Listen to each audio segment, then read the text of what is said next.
তো বন্ধুরা, আপনার কাছে যদি পাসপোর্ট আধার কার্ড যদি থাকে তাও আপনি নাগরিক না।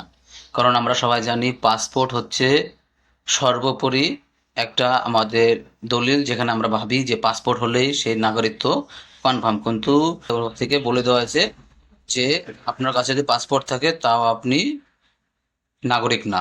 তো নাগরিক কিভাবে? তো নাগরিক ডিফাইন করছে আপনার মানে পরিচয় কাগজপত্রে কিরকম, যদি আপনার জন্ম যদি 1950 থেকে 1987-র মধ্যে জন্মগ্রহণ করেন তাহলে আপনি ভারতের নাগরিক। আর আপনার জন্ম জুলাই 1987 থেকে 2004 2004 ডিসেম্বরের মধ্যে হয়, তাহলে আপনার মা বাবার মধ্যে যে কোনো একজন না ভারতের নাগরিক হতে হবে। এবং আপনার জন্ম যদি 2004-এর পরে হয় তাহলে আপনার মা বাবা দুজনকেই ভারতের নাগরিক হতে হবে।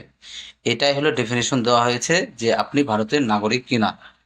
তো মেন কথা হলো তোমার কাছে বংশ পরম্পরা ক্রমে যে নথি আছে সেটা অনুযায়ী তুমি ভারতের নাগরিকত্ব হবে। আর তার মধ্যে একটা গুরুত্বপূর্ণ যে তোমার সার্টিফিকেট বা বলো, সেটা হলো বর্তমানে সিএএ সার্টিফিকেট যেটা দেওয়া হয়, সেটা হিসাবে তোমাকে নাগরিকত্ব। আর তুমি ভোটার ছবি থাকলেও একটা বিশেষ নাগরিকত্বের মধ্যে পড়ো, কিন্তু নাগরিক না, কিন্তু নাগরিকত্ব মধ্যে পড়ো। যেরকম যদি ভারতের নাগরিক না হয় তাহলে তুমি ভোটার অধিকার পাও না, তাহলে ভোটার যদি থাকে তাহলে তুমি নাগরিক।